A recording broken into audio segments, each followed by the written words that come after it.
All right, guys, welcome back. Getting into the next section of notes here. We're getting towards the end of Unit 2. We've talked about these different kinds of proofs and kind of how to set them up. And today we're going to split up the notes into two different sections. So we do want to talk about angle proofs and how we set those up and how we solve them and make sure we include all of our reasons. But there's two different kinds of angle proofs that we want to focus on. And today I want to focus on more of the types that just involve solving or showing the setup of equations and then solving equations. And then tomorrow or the next time that we have notes, we'll focus more on setting up proofs with angles when I don't have any variables, when I don't have any numbers, and it's really just using all of the properties and theorems that we've talked about. Okay, so today's day one. Date today is the 13th if you'd like to include that. And an objective, want to be able to use definitions and theorems to create proofs involving angles. Okay, so with that being said, we do need to talk about a few different definitions, and there'll be a few here that are very similar to what we've talked about with segments. So in this case, first one is going to be the angle addition postulate. Okay, an angle addition postulate says this. It says if, and we'll just use random letters to determine the names of these angles here. We'll say if ray BD, if ray BD, and remember ray is just a point going in one direction infinitely, or a line, sorry, going in one direction infinitely with one endpoint. If ray BD is in the middle of angle ABC, we'll draw a picture with this, of course, but if it's in the middle of angle ABC, then angle ABD plus angle DBC equals angle ABC. Okay, of course this is very technical and very hard to visualize if we don't have a picture with it. So we want to make sure we draw this here. So we're saying we just have some angle, doesn't matter what the measure is. It could be acute, obtuse, right, whatever. Have angle A here, angle B, point AB and C. And then we have some ray that's in the middle of this. So it doesn't matter, it doesn't have to cut it. When I say middle, I don't mean exactly in half, I just mean in general, it's somewhere inside of this angle. So we draw this ray here, this would be BD, and it's the same thing as we've talked about before. The piece plus the other piece is going to equal the whole thing. Okay, that's basically the idea. ABD plus DBC equals the whole thing ABC. Okay, and we can use that to set up our proofs and then solve from there. All right, with angle bisector, we'll see this as well. So definition of an angle bisector, we have talked about this one before as well, but just want to make sure we review, specifically related to what we've been talking about with proofs. Let's say if ray DB,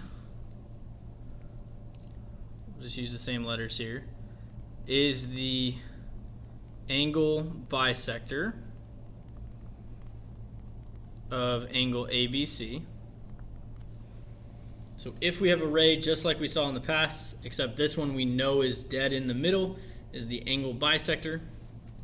If ray DB is the angle bisector of ABD, then angle ABD is now congruent to angle DBC. Okay? So again, difference with this one is it's not just in between it or inside that angle, it is specifically in the exact middle or the bisector. Okay, so if I want to look at this here, same thing, an example, angle ABC, that ray, and usually we'd have to be told, because other words we can't just look at it and say, I think those look congruent, or they look very, very similar in terms of their measure. I need to be told that this is the angle bisector. And if I'm told that, then I can say that these two angles here are congruent, ABD and DBC. Okay? So that's just the basic idea. Again, that's going to help us set up our problems. And notice here, big difference between these two as well is one of them uses the equal sign, and then one of them uses congruence. Okay, and I'll kind of talk more about how that'll add just one more step in our proofs as we're working through it. Very similar to what we talked about on our last section of notes. Okay, so example 1 here. I want you to take a second. I want you to sketch this diagram for me. You do not need to write down the given information or what we're trying to prove because we will be doing that on our proof. But take a sec and sketch this diagram with all the points. Okay, so we have this here. I want to set up my columns. I'm going to move myself out of the way. Same as always, statements here, reasons here. Okay, we know the first reason is always going to be the same in every proof that we do. It's just given. And then I just need to write in my given information here. So I'll move down for a sec. Okay, so measure of angle UVI equals 11x minus 2. Measure of angle IVW equals 5x minus 5. And then last angle UVW, which is going to end up being the whole thing, is 105 here. Okay, so we have this, we have our given information, and notice our diagram is always part of that as well. So obviously we're not going to redraw it in the given, but we use that when we're trying to work through our proof. And if you really want to, if it helps, you can always label these as well.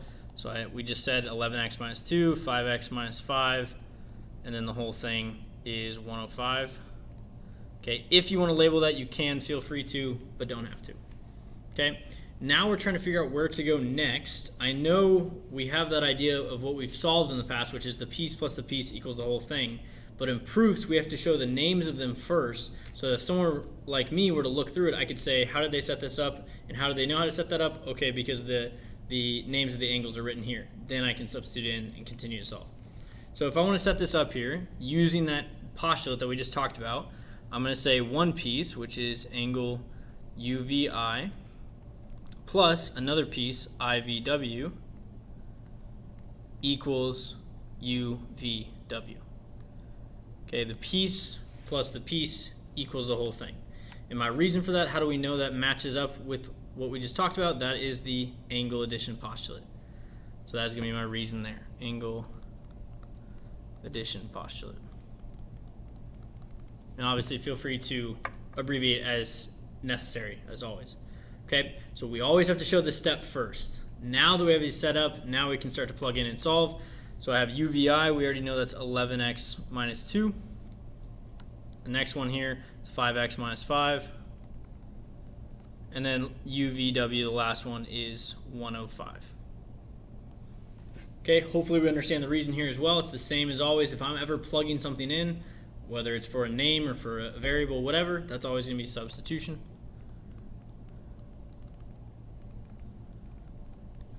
Okay, and then solve like normal and make sure that you guys are writing down the correct reasons here.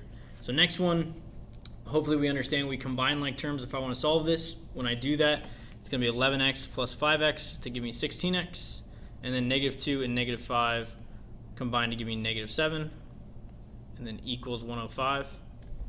Okay, reason for that, like we just said, I'm not going to just say addition, because it's not just like if I say addition property, that means I would have had to add something to both sides. Since I didn't, this is just combining like terms.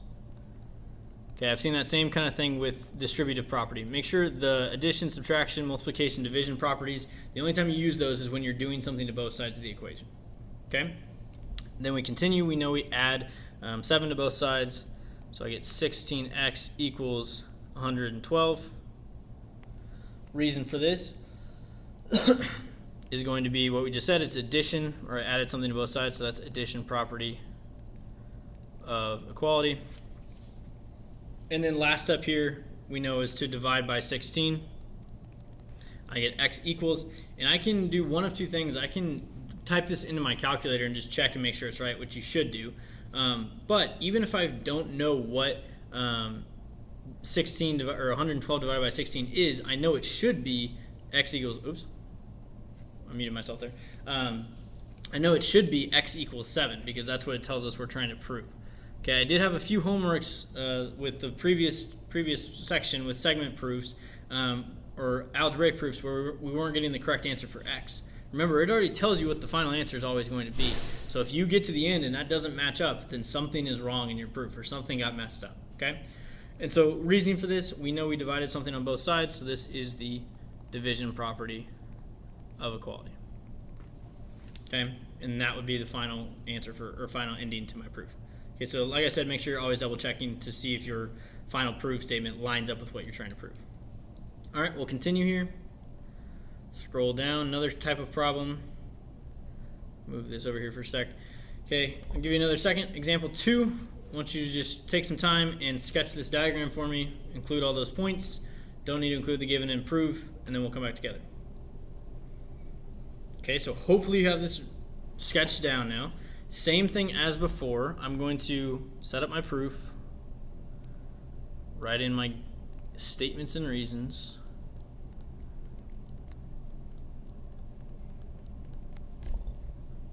Same rule as always, first reason is always given. I just need to copy all this information down. Try to leave myself a good amount of space here because we have a lot.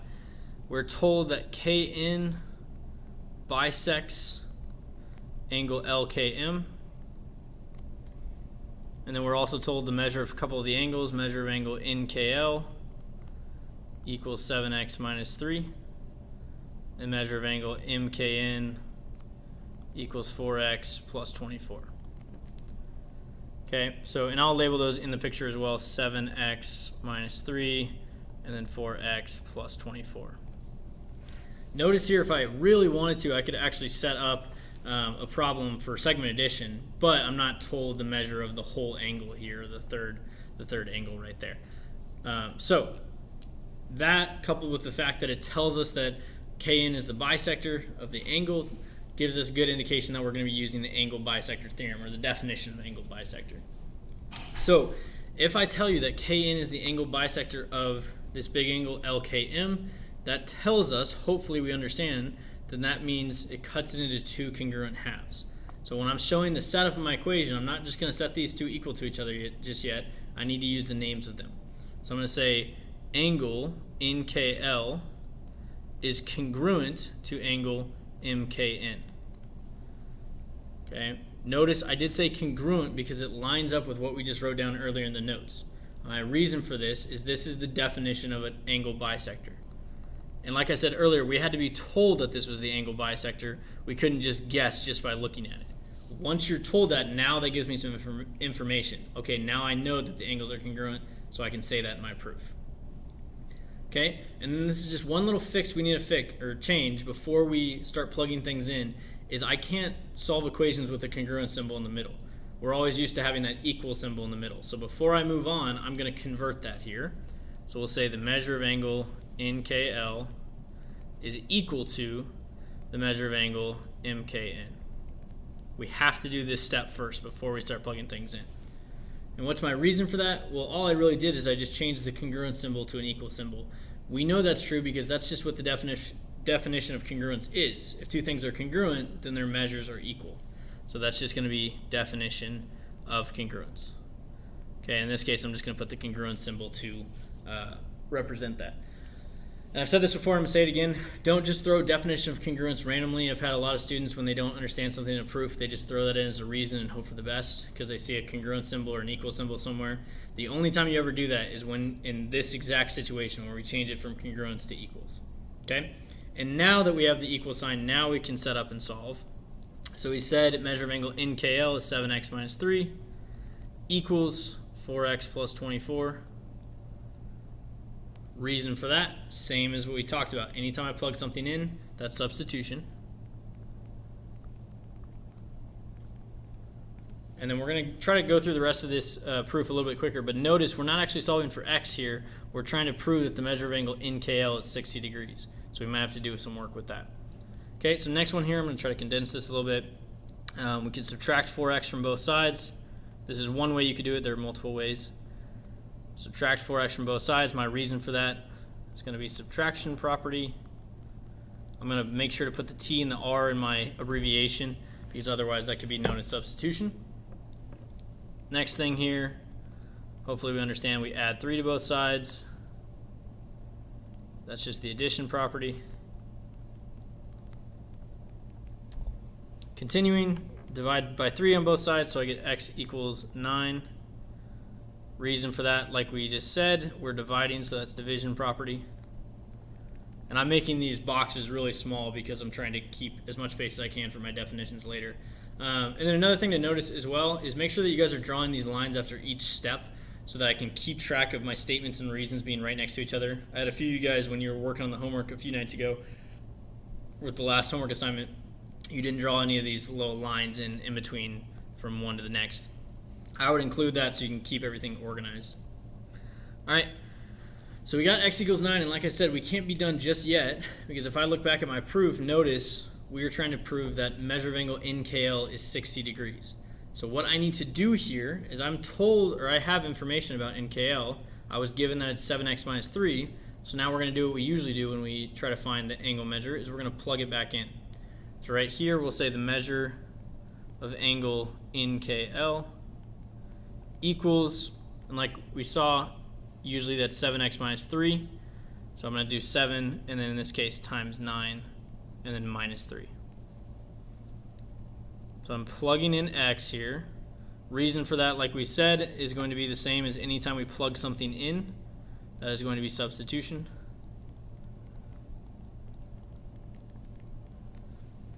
And then final step here, we just need to do the actual math. So 7 times 9 is 63, and then subtract 3 from that. So measure of angle NKL equals 60, or 63 minus 3. And the reason for that, we said this in the last video, but I'll say it again. Anytime I'm just doing the math, this wouldn't be multiplication or subtraction or anything. It's just simplifying. I'm just simplifying what's in front of me, so that's my reason. It's just simplify. And you'll see that same pattern pretty much over and over again anytime we're plugging something back in. When you plug in, it's substitution, and then once you solve it, it's just simplify. Okay? So that's the second proof. Moving on to the last one here. I'm not exactly sure how we're doing on time, but we'll kind of see at the end. Complement theorem. Complement theorem and supplement theorem are the next definitions we need to write down here. And we'll just kind of show how to set up these proofs. Complement theorem says this, and it goes along with what we've talked about with complementary angles. It says if angle 1 and angle 2, so just two random angles, form a right angle. Try to make sure I divide out what the proof was. Okay, if angle 1 and angle 2 form a right angle, then measure of angle 1 plus measure of angle 2 equals 90. Okay, if I have two angles that are right next to each other that form a right angle, then those two measures are going to add up to 90. Or in other words, like we've talked about, they are complementary. So if I want an example of this, we'll draw a right angle. We'll divide it out. Let's say this one at the top is angle 1, and the angle to the side is angle 2. If I saw this picture, then I could set up this equation here. Measure of angle 1 plus measure of angle 2 equals 90. And my reason for that, like we said, is complement theorem. Okay? Supplement theorem is going to be very similar. You could probably take a guess on what most of this is going to say. We can just say if, and let's just use different numbers, doesn't really matter. Let's just say if angle 3 and angle 4, form. Okay, in this case, it's not a right angle. It's either what we call a straight angle, or another name for these kinds of angles is a linear pair. If angle 3 and 4 form a linear pair, then measure of angle 3 plus measure of angle 4 equals 180. Okay, that is the idea here. If I have two angles that form a linear pair, we know this. Now we're just giving a specific name to it. Then those are going to be supplementary, or add up to 180. And so that's what my equation can look like. Again, if I want an example, if I want to form a linear pair, first thing I need is just a straight line. Good enough. And then I need two angles on that. So I can just divide this up however I'd like. Let's call this angle 3 and angle 4. Right, that's the idea. And like I said, these just help me give an actual reason or a name to show here's why I'm setting up the equation this way. Okay? So with that in mind, we'll do one more example here. Like I said, we won't really do the whole proof because I know you guys know how to do the algebraic part of it, but we will do the setup of it. So I want you to take a sec. I want you to sketch this diagram for me, and then we'll come back together. Okay, so hopefully you have that sketched down. Shouldn't take too long. right here. I'll just throw this down here. Set up my proof, statements, and reasons. Okay. I know my first step, I have to write in my given information. So I'm going to write given. And I'm told two things other than just my, well, I guess really I will include that as well. But we're told the measure of the angles, so angle 1 equals 12x plus 4. Angle 2 equals 7x plus 5. And then last thing we'll include here as well, this is in the diagram, but it's not necessarily stated, but we do know this as geometry students, is we can say that 1 and 2 form a linear pair. Angle 1 and angle 2 form a linear pair. So I would just include that when you're making these examples. And same thing if you have a right angle, just say these two angles form a right angle. That's part of your given information. Like I said, the picture is part of that. Okay? So we have this here. Now we need to figure out how am I going to show how I set up this equation, and then from there solving. So if I know that 1 and 2 form a linear pair, I can just go back to that theorem that we just wrote down. We say if two angles form a linear pair, then I can add those up to 180. So I'm going to say the measure of angle 1 plus the measure of angle 2 equals 180. Okay? What is my reason for this? Like we just said, since I said that they form a linear pair, this is going to be the supplement theorem. The theorem we just wrote down here is going to be my reason. Because when I set these problems up, I always have to have something to go back to explain it. So whether that's the definition of angle bisectors, whether that's the segment addition postulate, midpoint theorem, whatever, I need to always have some reason to show why this is the case. And then once you get to this step, usually it's pretty straightforward. It's just plug in and solve. Okay, so next one here, sorry, I dropped my pen. Next one here is now I can actually just plug these in. So measure of angle 1, we were told, is 12x plus 4. Measure of angle 2 is 7x plus 5. And that all equals 180. And then my reason for that, hopefully we should have this as just a habit now. This is substitution, right? Just plugging in one thing for another. And then from here, I am going to stop just to keep this video as short as we can. I trust that you guys understand how to solve the rest of this proof, making sure you're combining like terms, using addition postulate, subtraction postulate, whatever it might be. Okay, so that is all we have for notes for today. Assignment for today that we'll work on is going to be 2.5 angle proofs.